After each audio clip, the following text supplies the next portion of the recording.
few nights ago, my daughter and I were at home together. It was just us girls because my son, my nephew who lives with us, and my boyfriend were out. The night was cold and rainy. My daughter was in the kitchen baking, and I was chatting with her for a bit. I realized that it was getting late, a little after 10 p.m., so I decided to go take a shower. I went into my bathroom and got in the shower, and I just turned the water on when I heard my daughter calling me in a hushed but frantic tone. I threw on my robe and came out of my bedroom. She told me that someone was on the deck knocking on the door. This was very strange for a few reasons, but especially because you have to come all the way into my yard and around the side of the house to get to the deck. I was immediately alarmed. It was late. We weren't expecting anyone, and any normal person would go to the front door. The door to the deck is solid, but there's a window right next to it. I peeked through the window and saw a large man with his hood up. He was carrying a bag. He had just started knocking again. I said, "Hello?" And he responded, "Yes, can you open the door, please?" I asked, "Who are you looking for?" He said, "Can you please open the door so that we can talk?" I repeated more sternly, "Who are you looking for? Do you know someone who lives here?" He said, "I'm looking for a woman. Are you a mother? Please just open the door." At this point, I was ready to call the police, but realized that I had left my phone in the bathroom. My daughter was standing nearby, watching all of this happen with a very worried look on her face. I shouted, "You need to leave right now." He didn't reply, but he continued to stand at the door in silence for what felt like forever. I whispered to my daughter, "Go grab my phone from the bathroom," and just then he walked towards the stairs to leave. I ran into the living room, which has a window that faces the front of the house, and watched as he walked out of the yard. It dawned on me that the deck is attached to the kitchen, and he could have been watching us through the window before he started knocking. We were so shaken. When the guys came home, we told them what happened. They were as concerned as we were. My nephew happens to be a police officer. They immediately went outside to search the yard, but the strange guy was long gone. We're buying external cameras for the house this weekend. Starting last December, my neighborhood has been having issues with finding burnt grass and ashes, scraps of black clothing, and the occasional mutilated dead animal on the soccer field behind the pool, usually around the end of each month. Some people were upset, but I think most of us, including me, just chalked it up to some idiot teenagers who think it's funny to scare the neighborhood. I'm not so sure of that anymore. Before I went to bed, I randomly decided to go down to the pool to catch a few Pokemon on Pokemon Go. I went down after 10 p.m., and it was uneventful until I decided to leave. That's when a dark minivan pulled into the parking lot, down on the other side from me. Thinking it was one of the other regulars, I sat down at a bench and waited for them. But 6 figures jumped out of the car and gathered near the trunk, and my heart rate jumped as I realized they were all wearing black cloaks. I thought about how cliche this all was, until I realized I was in the open, and I jumped behind the nearby hedgerow that covers the exit. I heard them chatting as they opened the trunk, and even though their speech was muffled, I definitely heard, "Yes, I have the ritual knife, and he is bringing the dog soon." As soon as I heard that, I turned and snuck into the woods and made my way home. I checked behind me every 5 seconds on my trip home. I made it home without being trailed and locked my house tight, but I'm still sleeping with my baseball bat next to me, at least for the next few nights. Update. I went there this morning and didn't find anything, but it smells like rotting flesh. The police have been notified. but I doubt anything will come of it.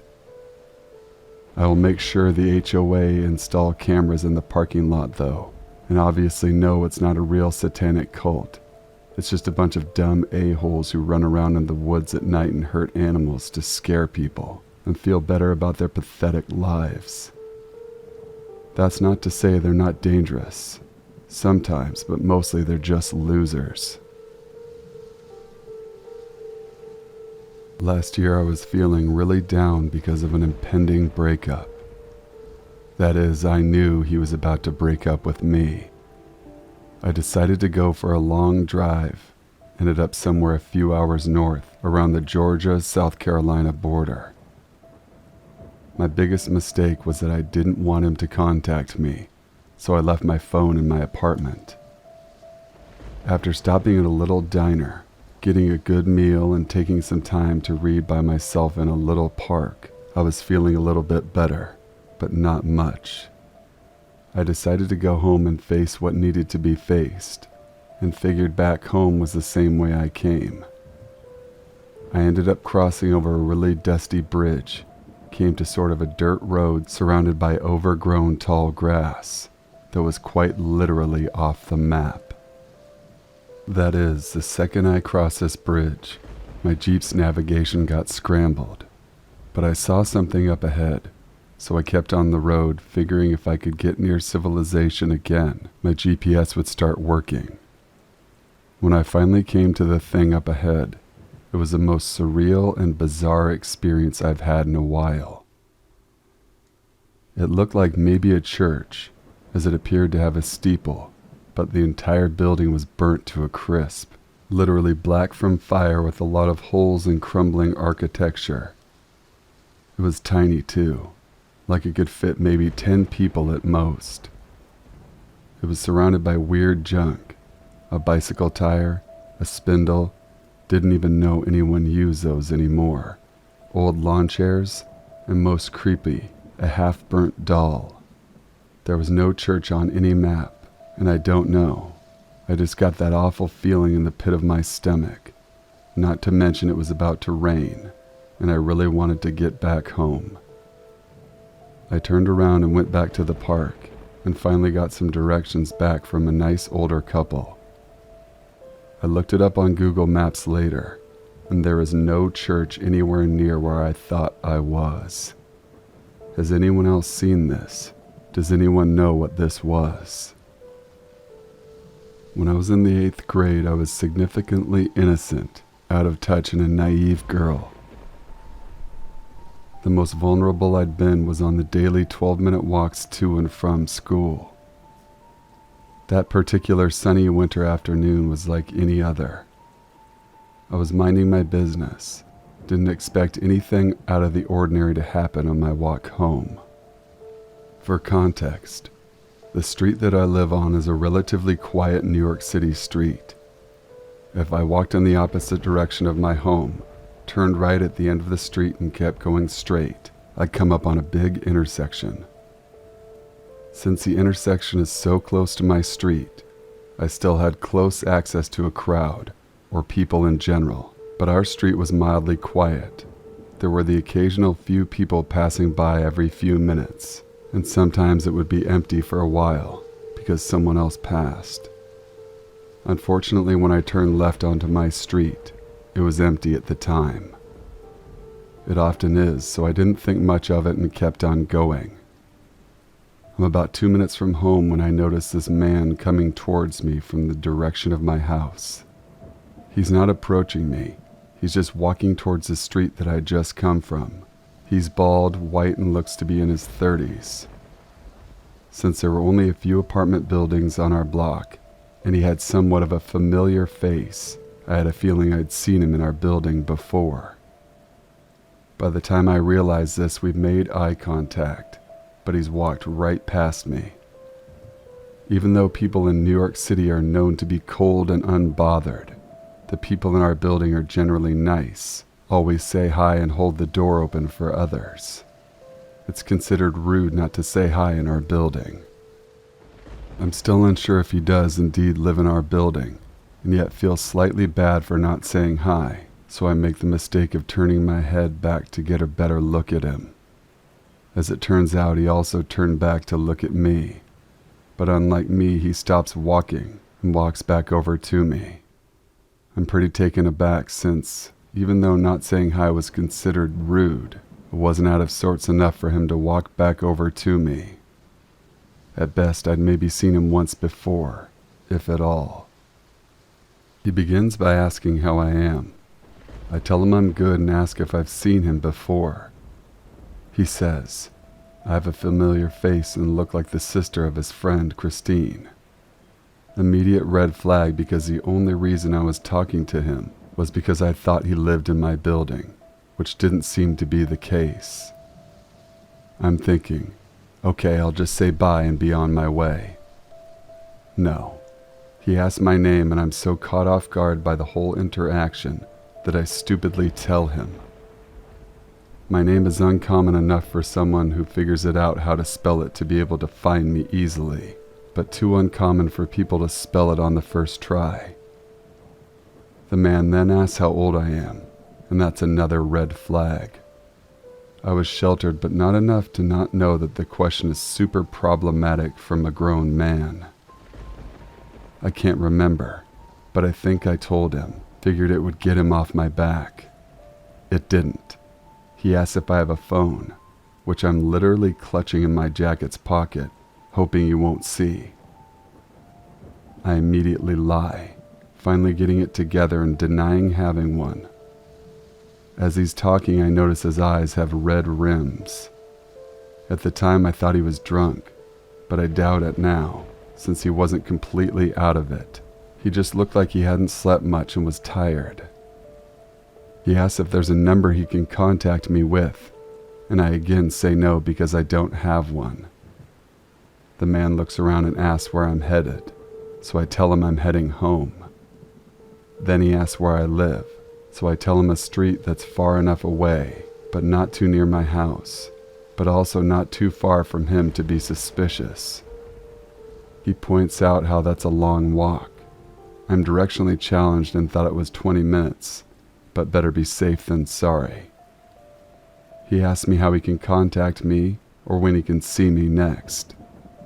At this point, I've had it with courtesy and I just shake my head and say, I'm sorry, I can't do this. At that exact moment, a few people turn on my street and I take the opportunity to book it home. I glance back maybe 1 to 2 times to see if he's there, but I'm so shocked, can't bring myself to care, and just walk home. This encounter scared me for a whole week, since I usually returned home around the same time around the same route, give or take a few minutes, and it would be easy for him to find me if he really wanted to. I was also worried he'd seen which building I live in. For a while, I'd look over my shoulder often while walking home and getting spooked if there was a man dressed in black behind me. For some background, I'm male in my late 20s, living in northern Canada. Last weekend, I got a call from a friend telling me that while on his ski-doo ride, he went by my cabin as it was on his route, and it looked like someone broke into, smashed out all of the windows.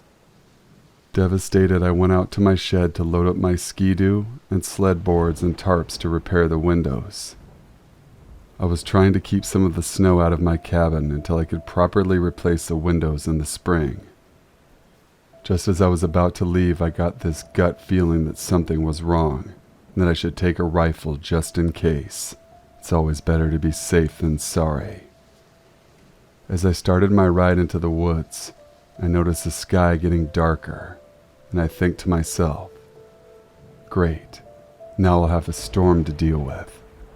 Luckily, it wasn't a snowstorm, but a thick fog that rolled in fast. There is nothing more unsettling than being alone in the woods, encased in a thick fog, especially with God knows what's around you. I finally get to my cabin, and sure enough, all of my windows are smashed. I unload my gear and get to work, trying to get my cabin secure as fast as I can, and then get the hell out of Dodge. At some point, I feel like I'm being watched, which gives me a lump in my throat because I can't see anything in this fog. I hear something moving through the trees and automatically grab my rifle, put my back to the cabin, hoping that if something comes out of the fog, I'll be ready for it.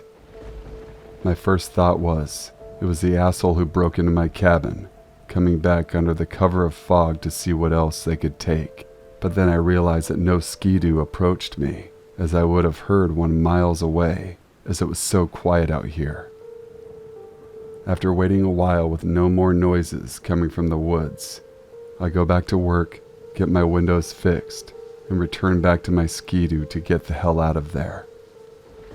After a short ride, I noticed something that looks like potholes in the middle of the trail. Turns out it was polar bear tracks leading towards my cabin. That creepy feeling of being watched and the noises from the woods was a polar bear stalking me and was the actual culprit of the break at my cabin. What disturbs me most is that I would never see it coming with all that fog on that day, and my rifle would be practically useless against such a big animal. To this day, I feel lucky to be alive. Nearly 2 years ago, my husband and I moved to a pretty safe town. We decided to have some fun while we're young and child-free, so we got an apartment downtown. It's super fun. It's on top of a shopping center with restaurants, boutiques, a theater, all kinds of stuff. We've had a blast living here and have always felt very safe. I like to go on walks. Since the area is so busy, I've always just walked here when I'm alone. I go on a walk about every other day, unless it's winter. Anyway, for 2 years I've seen this older man sitting in the shopping center. He always gave me a really bad feeling, so if I came upon him I tried to divert my path, but I felt bad for judging. I said, maybe I'm just paranoid. Maybe he's old and lonely and wants to be out around people. Well, the other night there was a shooting in the shopping center. It was around 10 at night, and I never go out that late by myself, so I didn't even know about it until the next morning, it turns out. The same older man had kidnapped a woman in the shopping center at gunpoint, assaulted her and tried to drive away with her. Her husband drove after them and shot the guy. She was rescued and the man is now in jail. He admitted to the police that he'd been stalking that shopping center for victims, watching the women around there.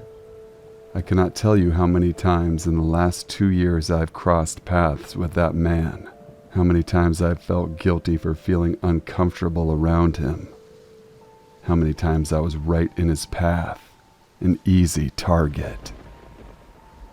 Always trust your gut. Always. I used to date a lawyer a few years back, and he owned and ran this motel. The motel is located about 40 minutes from my historic county. Being a lawyer, he often allowed some of his clients that were on probation to stay there if they were homeless. That gave his clients on probation a means of providing a stable address for court purposes and for the safety of those clients. One of those clients had happened to have grown close to the lawyer. You see, they had both their spouses leave them after so many years, so this shared heartbreak bonded them.